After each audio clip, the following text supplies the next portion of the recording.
everybody, and welcome back to the Girly Girl Bookworm. Welcome to my kitchen side. I actually am leaving for work in less than an hour, but I actually got up kind of early because Fridays I actually can go to work a little bit later. And I was like, hey, I just wrote some blog posts. Hey, I forgot to make a video this week, so here I am. And it's not necessarily I forgot to make a video. It's just Wednesday, I wanted to be just devouring a book, which you will see. And then yesterday I was still devouring said book. Plus, I know I said I had a book haul in the waiting, but I'm waiting for one more book. It was released on Tuesday, and I technically pre-ordered it, so I thought it was going to be here. Still not here. So I really don't want to make that video without it. So, waiting on that one. So let's just get started. Last week, you left off on saying that I was reading 2 a.m. at the Cat's Pajamas by Marie-Helene Bertino. And this book I was sent for review, and I was not a fan of this book. I think I ended up blogging, when I blogged it, I think I gave it 2 stars. It was just not my cup of tea. The writing style took forever to get used to. Ooh, my lighting is changing as I hold this book up. Ooh. That's never happened to me before. So yeah, this book was supposed to follow 3 characters and their kind of interactions by themselves and how they kind of related on Christmas Eve. And I just could not get into it. I'll go character by character. Madeline is this 10-year-old jazz singer, aka a big rude child. She swears a lot. A lot. She punches people. She sticks her middle finger out at people. She she smokes cigarettes. No, I'm sorry, you don't do that. That's just not something I want to be reading about. And then Serena, who is the teacher of this girl, and I really wanted more from her perspective, to be honest. It switches perspectives, and I liked hers the best out of everybody. And then Lorca, who is the Cat's Pajamas owner. I feel he went through changes, but wicked fast. Out of nowhere, it's this happened, and all of a sudden I'm gonna change my life forever. It was just really unbelievable.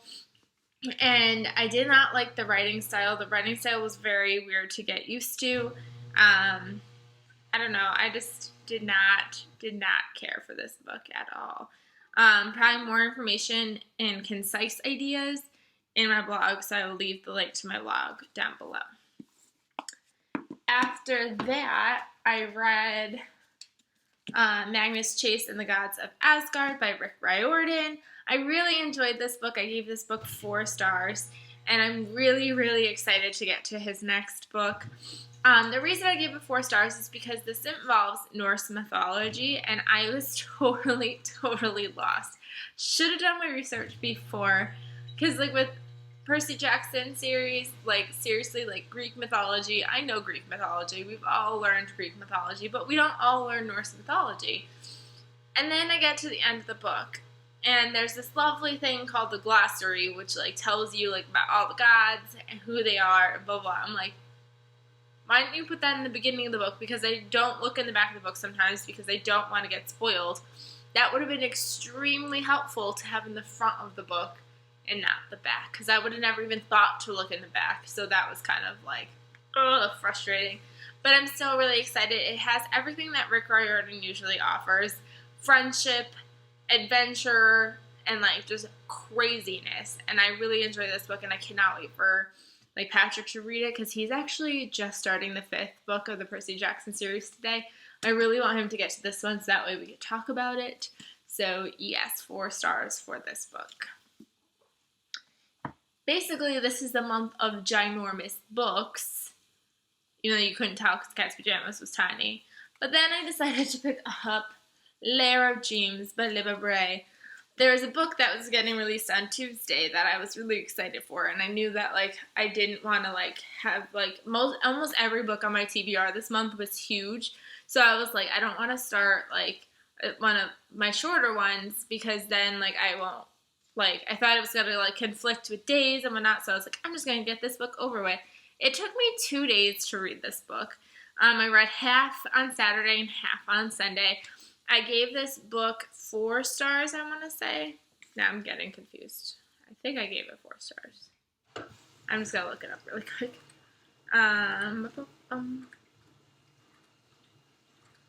Yeah, I gave it 4 stars. This is obviously the sequel to The Diviners. I didn't want to leave this on my shelf for too long because I knew I wasn't going to read it if I left it too long, that I was going to get super intimidated by the size of this book. And I wasn't actually, it didn't read like a 613-page book. It really read like it was shorter than that. The one thing that I didn't really like is, like, I read, there's this website called, like, The Recaptions. It's a blog that, like, recaps first books and series and things like that. So that way, like, when the next book comes out, all you have to do is read that. And I didn't even need to technically do that for this one. Like, I did it, and then the only thing it, like, kind of helped me out on is, like, knowing who the characters were again. This has a completely, like, new, like, feeling to it, a new fear factor kind of thing. I really never thought I'd say this, but I miss Naughty John. Like, I don't know why he's not in this book. Like, I do know why, but I don't know why. So, like, the scare factor wasn't really scary until maybe the very end of the book. So, 4 stars. Still really enjoyed this. Like, this really takes you to the 20s. And, like, that's what I wanted. Especially, like, with 2 a.m. at the Cat's Pajamas. I thought this book was supposed to be in the 20s. This is actually, like, in the year, like, 2007 or something like that. So, like, I wanted the 20s feel from this because I thought this was supposed to be 20s and I didn't get it. So to come into this 20s world was just definitely what I was looking for. Because I ended up finishing that one way earlier than expected, like, I was expecting that to take me the full 3 days, I picked up The Penny Pinchers Club by Sarah Strohmeyer. And I gave this book 3 stars. This is about a woman who finds out that her husband of 20 years is going to leave her. So she finds this out, like, in an email, and she is, like, devastated. So she decides she's going to start, like, saving, like, she finds out that she has to start saving money for a divorce, basically. And so the story goes on of her trying to figure out how to penny pinch, and, like, there's stuff with her ex-boyfriend comes back into the picture, and, like, she's dealing with how, like, her husband's going to end up leaving her. And I gave this book 3 stars. I was initially going to give it 2 because it was interesting. It kept me reading. But, like, I really hate reading about cheating.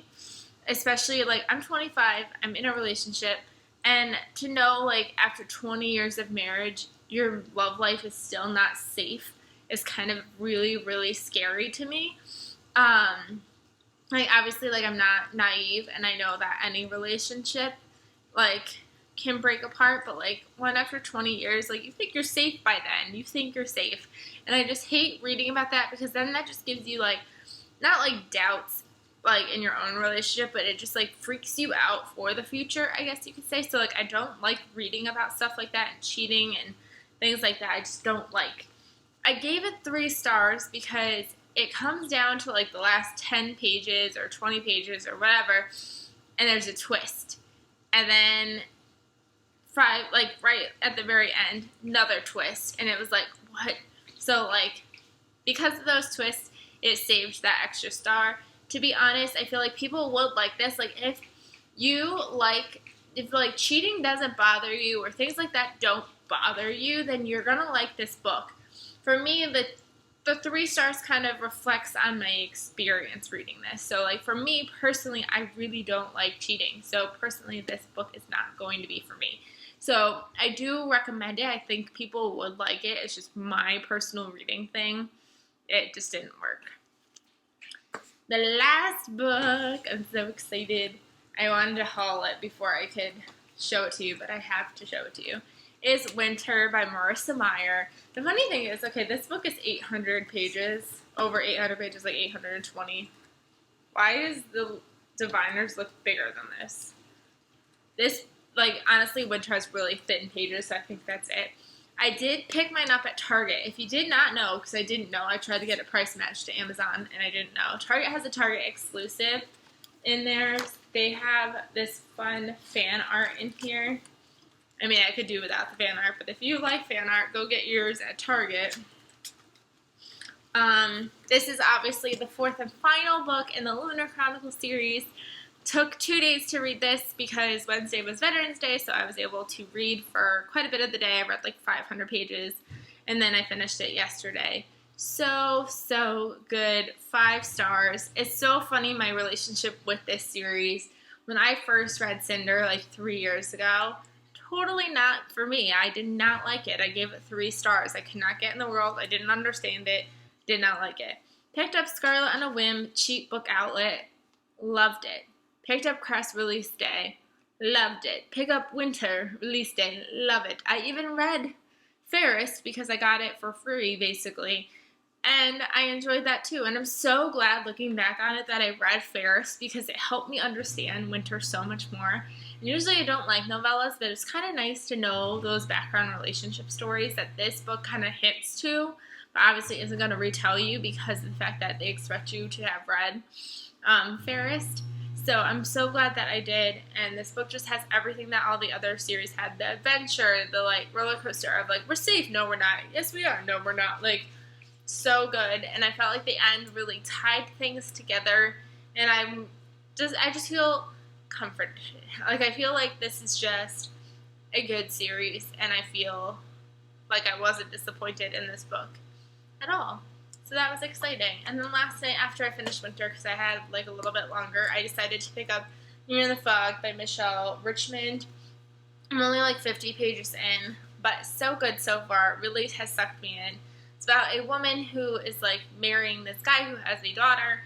She goes to the beach with this little girl. She looks away for 10 seconds, and the little girl is missing. So exciting to, well, it's not really exciting, but like so far it's been really like intriguing, and it reminds me so far of Diane Chamberlain.